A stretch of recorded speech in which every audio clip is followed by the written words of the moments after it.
Ashcroft Apartments looked ordinary by daylight, but its corridors changed after midnight.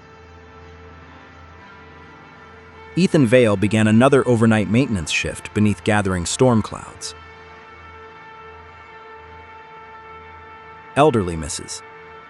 Bell warned him again about footsteps behind apartment 404.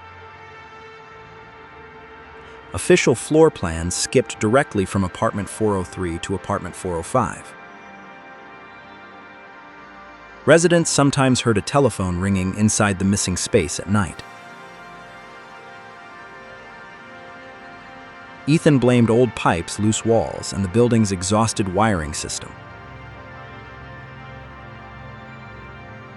At exactly 2:04, every hallway clock stopped without losing power once. The fourth-floor camera filled with static, then revealed one additional doorway. Ethan saw his reflection waiting there before he had even gone upstairs. Carrying flashlight and keys, Ethan entered the silent elevator completely alone. The elevator opened onto a corridor where every ordinary sound had disappeared. Between 403 and 405, the wallpaper felt colder than winter glass. A telephone rang behind the wall, stopping whenever Ethan held his breath. One brass key on Ethan's ring began trembling toward the hidden wall. A dark door outline slowly surfaced beneath the faded floral wallpaper. A tarnished brass plate appeared, carrying the forbidden number 404 clearly. Through the peephole, Ethan saw a woman standing inside endless darkness. The woman raised one brass key and silently formed the name Evelyn. The hidden door unlocked itself before Ethan could choose to leave. Ethan followed Evelyn beyond the doorway as the real corridor vanished behind. An endless hallway stretched forward beneath lamps that breathed like sleeping lungs. Dozens of doors carried blank plates where apartment numbers should have been. Behind one door, a birthday dinner repeated without anyone remembering names. Another room replayed a farewell that never reached its intended destination. Whispers traveled through the walls, asking Ethan to remember forgotten tenants. Evelyn crossed beneath every lamp, yet cast no shadow across the carpet. A red telephone waited alone on a table beside the silent wallpaper. When Ethan answered, his own voice warned him never to trust Evelyn. Evelyn opened her palm, revealing the same key from Ethan's ring. She explained that one key remained unfinished when she disappeared decades earlier. The hallway belonged to Mr.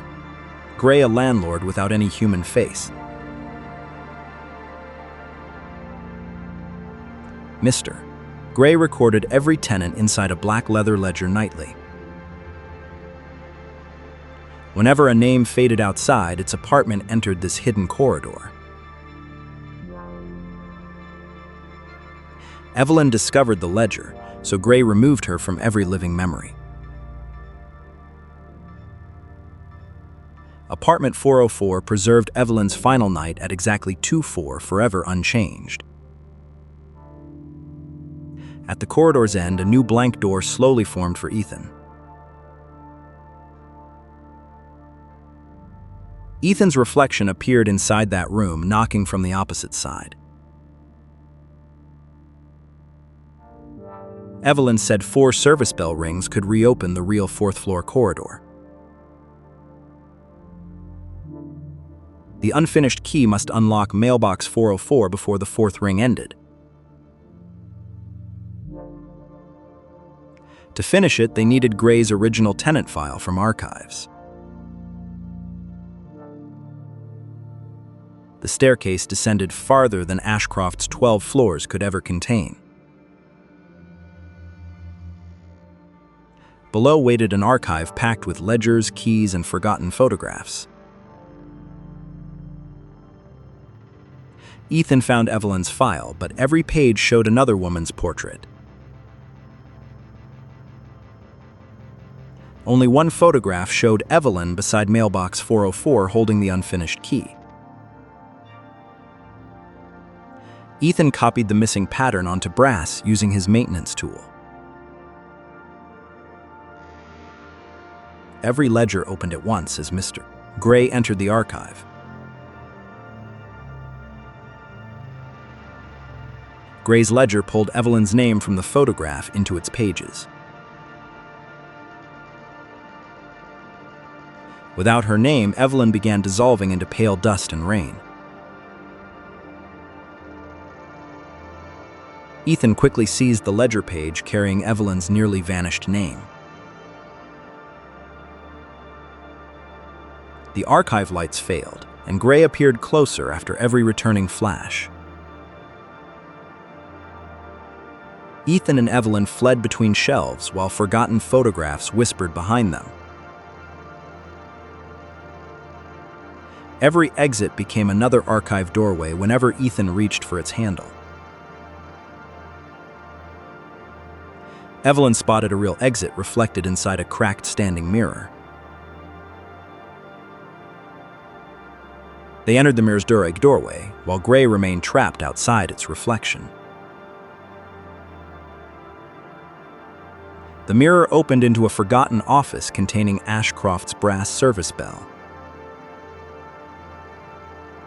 Ethan rang once, causing every hidden door to tremble throughout the hallway. The second ring restored numbers onto doors belonging to remembered tenants. The third ring awakened trapped residents who opened their doors together. Before the fourth ring, Mr. Gray emerged silently from Ethan's reflection. Gray placed his ledger over the bell, sealing every sound inside.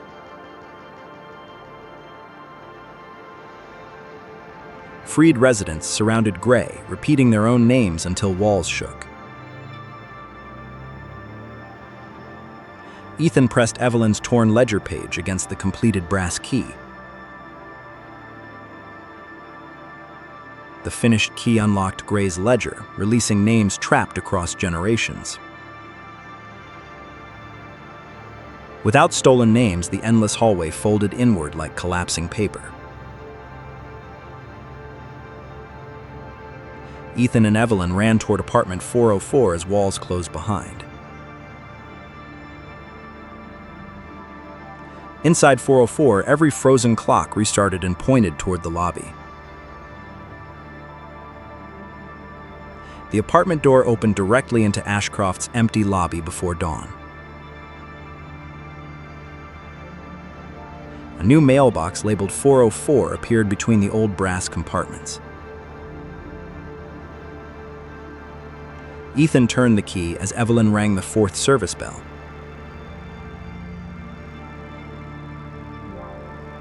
Every released name returned to photographs, records, and living memories upstairs. Evelyn became fully visible as morning light reached her forgotten face. She thanked Ethan, then faded peacefully beside the open mailbox 404. Residents emerged upstairs, suddenly remembering neighbors missing for many forgotten years. Mrs. Bell showed Ethan a staff photograph dated 39 years earlier. Standing beside Evelyn in that photograph was Ethan wearing his current uniform. The building ledger now listed Ethan as caretaker since 1987 without interruption. Security footage showed Ethan entering 404, but only Evelyn returned downstairs. Another Ethan already sat behind him, calmly holding Gray's black ledger. The seated double raised his head as every facial feature slowly vanished. Upstairs, a new door appeared between 403 and 405, labeled Ethan. Some trains appear on every schedule, while others should never arrive anywhere at all. Kenji, a tired 29-year-old office worker, reached the station after another late shift. He missed the final train by seconds, and the station closed around him. Heavy rain and a dying phone forced Kenji to remain inside until morning. While waiting, he remembered the younger sister he had lost many years earlier. He often imagined her voice, but tonight it came from the unlit tunnel. The platform lights flickered as freezing wind carried a deep metallic groan. A silver-gray train without any number slowly emerged from the darkness. Black windows reflected Kenji while broken symbols flickered above, then vanished. The empty doors opened, and Kenji hesitated before the silent carriage. A warning bell sounded, and he entered just before the doors closed. Dust filled the carriage, where silent passengers guarded strange personal belongings. Their clothes came from different decades, yet none answered Kenji's question. An impossibly tall conductor appeared, hiding a completely blank face beneath his hat. He offered a blank ticket and warned Kenji never to leave at Platform 0. The punch clicked, darkness fell, and the faceless conductor disappeared without leaving a mark. A pale schoolgirl now sat across from Kenji on the previously empty seat. She called herself Aiko and quietly said he should never have boarded. Kenji asked their destination, but Aiko said the passengers had forgotten home. The train passed empty stations, including one filled with hundreds of open umbrellas. At the next station, rows of abandoned shoes faced the railway tracks. A missing person tag marked one suitcase, while an old family photograph faded nearby. Aiko revealed that every passenger had once disappeared from the outside world. The train collected people forgotten, misplaced, or slowly erased from living memory. Their journey ended at Platform 0, where forgotten names waited without owners. Flickering glass reflected Kenji's sister, smiling and calling him exactly as before. Aiko seized his sleeve and warned him not to answer the familiar voice. The train slowed through darkness as weak yellow lamps emerged inside the fog. Handless clocks watched as the doors opened before mountains of abandoned luggage. Beneath one yellow lamp, Kenji's sister waited in her familiar dress. She claimed she had waited for years and begged him to step outside. Kenji knew she might be false, yet grief pulled him from the carriage. As the doors closed, his sister dissolved into pale golden smoke before him. Aiko followed him down while the ghost train slowly departed into darkness. She said Kenji must recover his name before the train returned or be forgotten. The conductor's punch echoed behind them, and each flicker brought him closer. Kenji and Aiko fled into a maze of corridors beneath the station. Fading portraits covered the walls, while locked rooms whispered names of lost loved ones. Aiko led Kenji into a luggage archive larger than the entire station. Every suitcase preserved one final fragment of somebody the world had forgotten. Kenji searched thousands of white tags, yet none of them carried his name.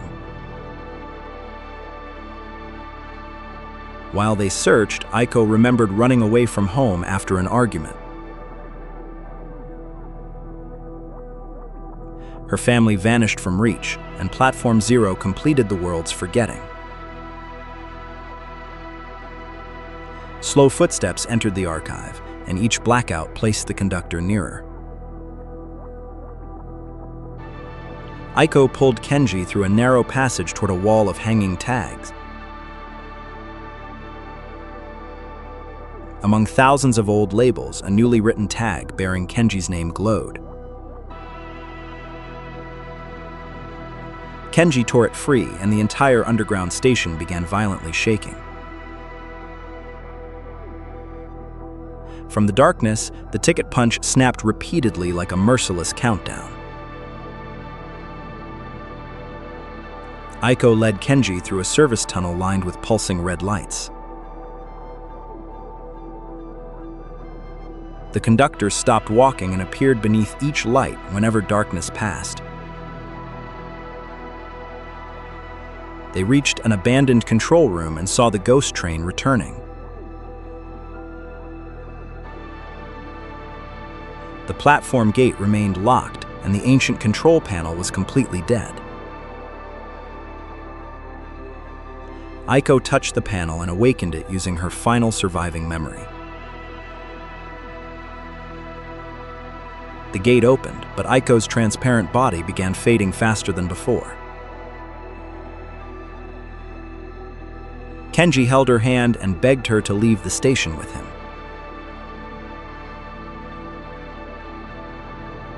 Aiko showed him a blank tag where every trace of her name had vanished.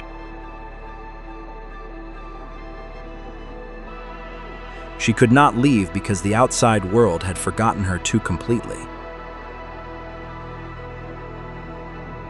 The conductor appeared at the corridor's end and raised his metal punch.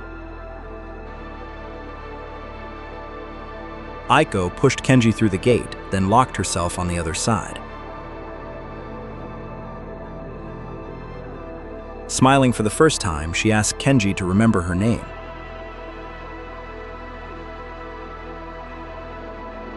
The doors opened and Kenji entered as every station light suddenly died. When the lights returned, both Aiko and the faceless conductor had disappeared. Kenji held his name tag tightly until city lights returned beyond the windows. Before dawn, the ghost train stopped where his terrible journey had begun. The moment Kenji stepped outside, the train vanished into the empty tunnel. At home, his own key no longer opened the familiar apartment door. His mother answered and stared at Kenji as if he were a stranger.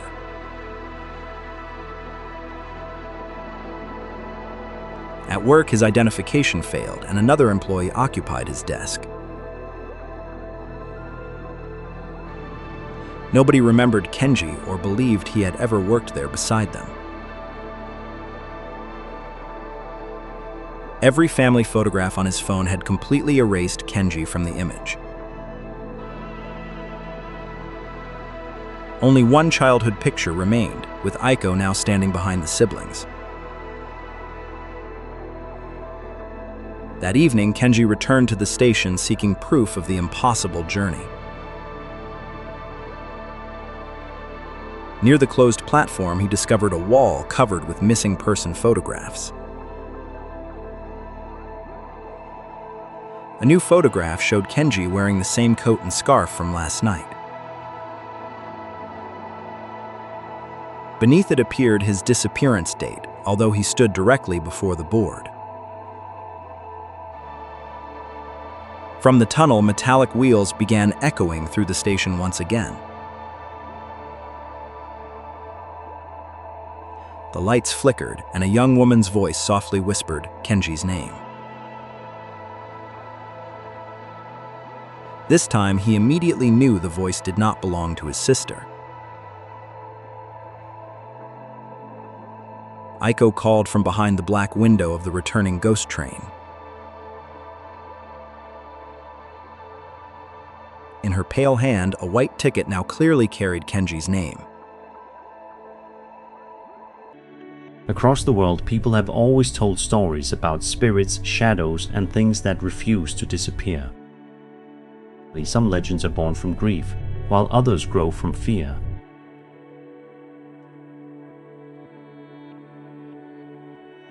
Sometimes a ghost story survives longer than the people who first whispered it. Tonight we travel through some of the most famous ghost stories in the world. Not to prove they are real, but to understand why they never disappear. Our first story begins in Europe, where castles and cold corridors have long been filled with mystery. There, people whisper about a white figure that appears and vanishes as if it were never there.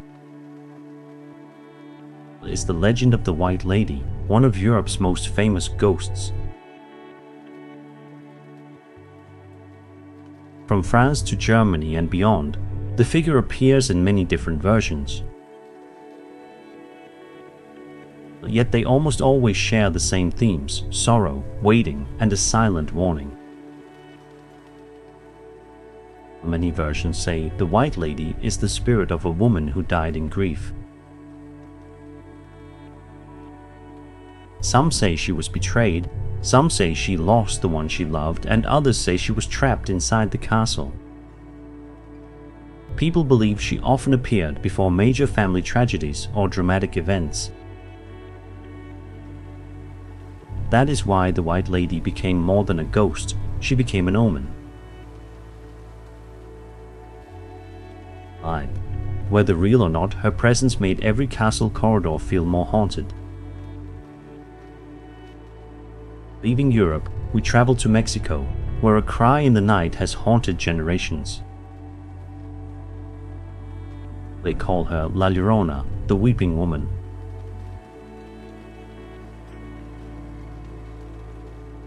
Legend says she was once a mother who, in despair, caused a tragedy that could never be undone. Afterward, her spirit wandered endlessly, crying out for her children. Many parents used the story to warn children not to wander out at night. That is what makes La Llorona so powerful. She is both a ghost and a warning. Her cry is not described as anger, but as grief that never ends. Some claim to have seen her near lonely roads beside rivers, canals, or lakes. Though the story has many versions, the image of the weeping mother remains alive across Latin American culture. From Mexico, we move to Japan, where a modern urban legend has unsettled countless people. She is Kuchisake Onna, the woman with the slit mouth. Legend says she appears at night and asks a simple question.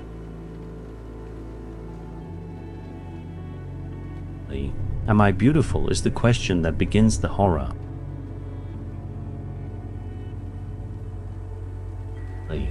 In the legend, the wrong answer leads to frightening consequences. Its simple question helped the legend spread quickly among Japanese students. Fujisaki Onna is a classic example of how urban legends evolve in modern society. The fear does not need castles or forests. Sometimes it lives on familiar streets. Leaving Japan, we arrive in the United States, where a Tennessee home became linked to the famous Bell Witch. Unlike many ghosts that are merely seen, the Bell Witch was said to speak and torment the Bell family. The stories describe knocks, whispers, and strange disturbances inside the house. The Bell Witch stands out because it is tied to a specific place and family in American folklore. The tale gradually expanded from a local rumor into a national legend. What makes the Bell Witch memorable is not just the haunting, but the feeling that home itself is no longer safe. When the place meant to shelter you becomes the source of fear, the ghost story becomes personal. Next comes Ireland, where the deathly cry of the banshee became a symbol of tragedy. The banshee does not always attack. Her terrifying power lies in her cry. Legend says that when someone in a family is near death, the banshee begins to wail. That makes the banshee a messenger of fate, not just a wandering ghost. The deepest fear in this story lies not in her form, but in what the cry announces. The banshee shows that sometimes the true fear is not the ghost, but the loss approaching behind it. From Ireland, we move to Southeast Asia, where the legend of Pontianak remains deeply alive. Pontianak is often described as a female spirit appearing at night, linked to eerie laughter or strange sounds. Many tellings, she belongs to lonely roads and tree-filled places where fear grows easily. It stands out how this legend reflects very ordinary fears: darkness, isolation, and vulnerability. When everyday fear meets collective imagination, ghost legends become durable. Now we move out to sea, where another ghost ship lives in fog and salt wind. It's the Flying Dutchman, the most famous ghost ship in maritime legend. Sailors say the ship is doomed to sail forever, unable to make port. Those who see it often take it as a bad omen at sea.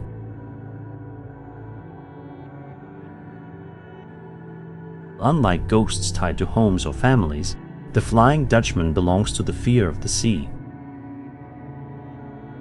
It represents the feeling that the sea follows its own laws, beyond human control. Looking back, each culture seems to shape its own kind of ghost. Yet beneath their differences, they all speak about deeply human fears. Fear of losing loved ones, fear of abandonment, fear of darkness, and fear of the unexplained. Because they touch real emotions, ghost stories survive across generations. Many ghost stories also function as warnings or moral lessons. Some stories protect children from danger, while others remind adults that actions carry consequences. And some stories survive simply because humans enjoy being frightened from a place of safety. The more mysterious and unprovable a tale is, the more room imagination has to fill the gaps. That is why each generation retells the same story in a slightly different way. Famous ghost stories do not have to be real to have real influence. They travel into books, films, television, and even modern online rumors. Whatever the format, they still perform an old function, making us pause and wonder what hides in the dark. Perhaps the true fascination of ghost stories lies not in the ghost, but in the darkness inside us. They reflect what we fear, what we regret, and what we cannot control. That is why a famous ghost story often behaves more like a mirror than a monster. The longer we look, the more it reveals about us and the world around us. Some stories may have begun with real events and then changed over time. Others may simply be perfect creations of collective imagination. Either way, they help us understand the cultures from which they emerged. A ghost in a European castle is different from one on a Mexican river or in a foggy sea. Each place gives its fear a different shape.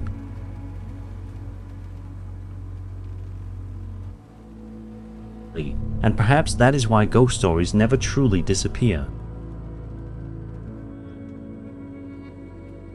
As long as humans still fear, regret, and wonder, whispers will remain in the dark. And somewhere, perhaps right now, a new ghost story is already being told. On his first night in apartment 6B, Aaron heard footsteps directly above the ceiling. The strange part was that his apartment was on the top floor.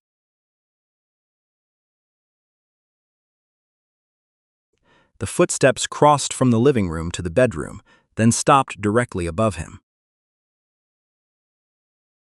3 knocks sounded from above, slow and deliberate like a greeting.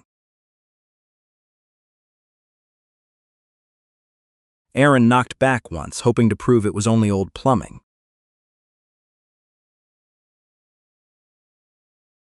From above, a knock answered from the exact spot beneath his hand.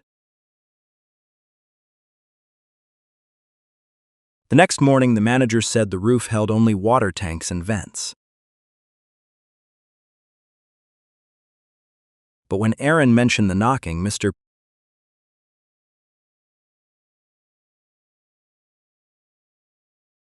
Vale's smile disappeared.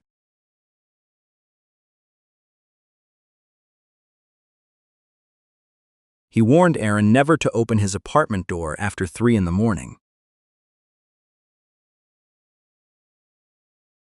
On the second night, the footsteps returned at exactly 3:13 a.m. This time, the footsteps were not above him. They were moving through the hallway. The sound stopped outside the front door of apartment 6B. 3 knocks came from the other side.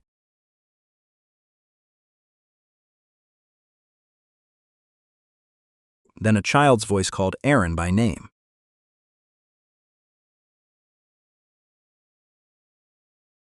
He looked through the peephole, but the hallway was completely empty.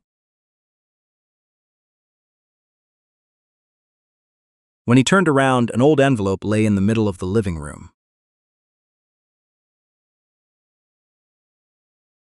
Inside was a drawing of a little girl standing before a door marked 7.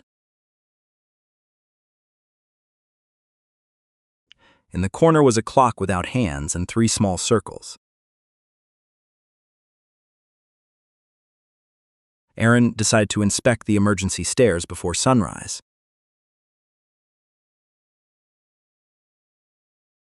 At the end of the 6th floor stairs, he found a new flight leading upward. The wall that once blocked the way had vanished, revealing a 7th floor. The corridor mirrored the 6th floor, but everything looked decades older. The doors began with 7A and ended at one door with no number. A pair of dusty children's shoes waited before it.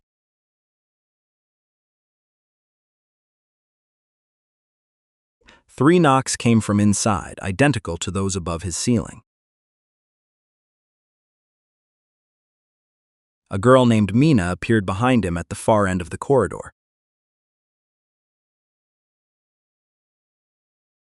She told him never to answer the third set of knocks.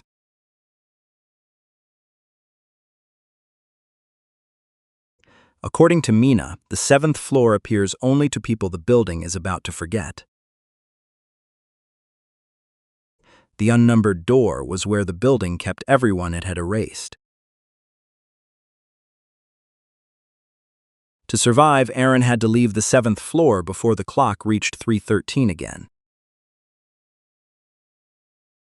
Aaron ran back to the stairs, but found only a solid wall. Mina said the exit opens only when the chosen person remembers what the building wants erased. Among them, Aaron found a photograph of himself moving in years ago. The back showed today's date, but the year had been scratched away.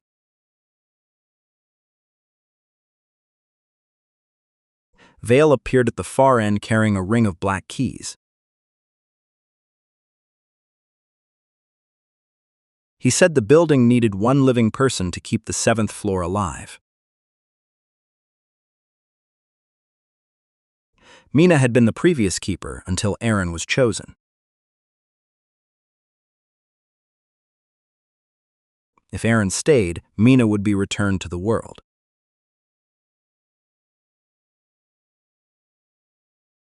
Mina warned Aaron not to believe him. The building had never returned anyone. The unnumbered door began opening from within.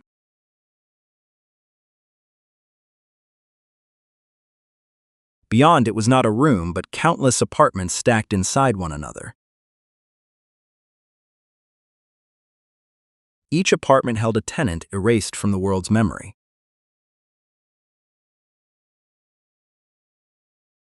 Aaron saw his mother inside one room, even though she was still alive. The building used memories to lure its chosen victims inside. Vale locked the corridor door behind them.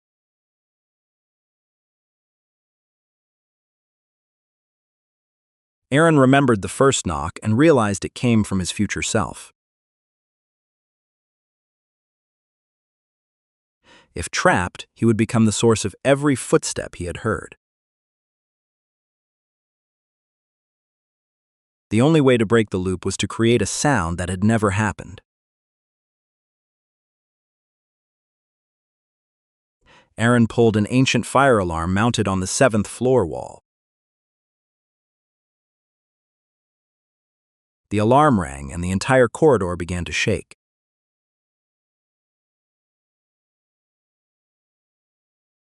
The erased tenant stepped out and finally saw Mr. The ring of black keys began cracking in his hand.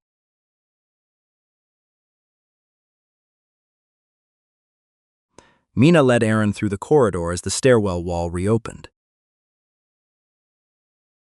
Vale called Aaron's name and the doors tried pulling him back. Aaron covered his ears and focused only on the fire alarm.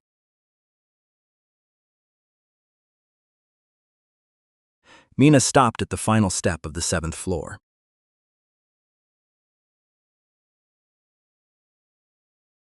She could not cross because her name had been erased for too long. Aaron wrote Mina's name on the old drawing using ink from his pen. The drawing became proof that the world still remembered her.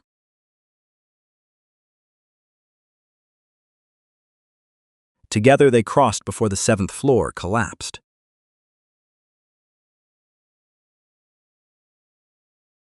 They returned to the sixth floor as the clock changed to 3:14.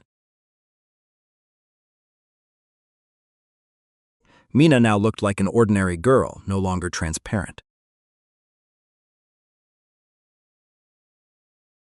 but Aaron's key no longer opened apartment 6B.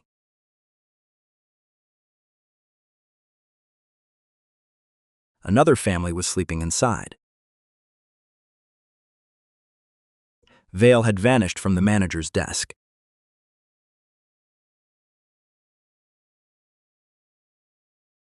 The building records contain neither Aaron nor Mina.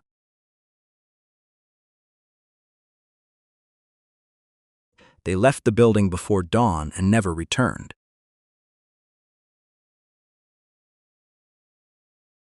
Aaron helped Mina find the family that had believed her missing for years. For several weeks, every mysterious knock stopped.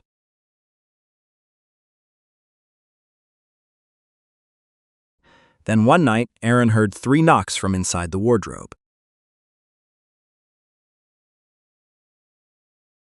When he opened it, he found only the coat he had left in apartment 6B. Inside the pocket was one of Mr. Vale's black keys.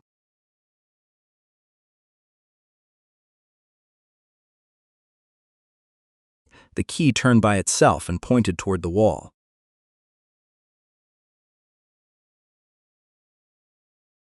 The outline of a door began appearing on the wall.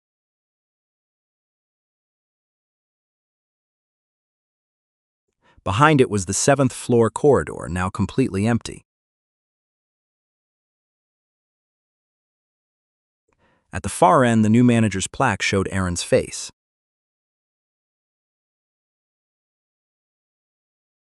Mina realized the building had not been destroyed. It had only chosen a new keeper. Aaron threw the key into the corridor and slammed the door shut.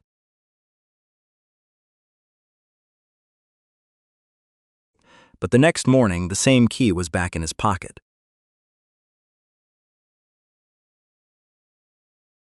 And elsewhere in the city, someone began hearing footsteps above the ceiling.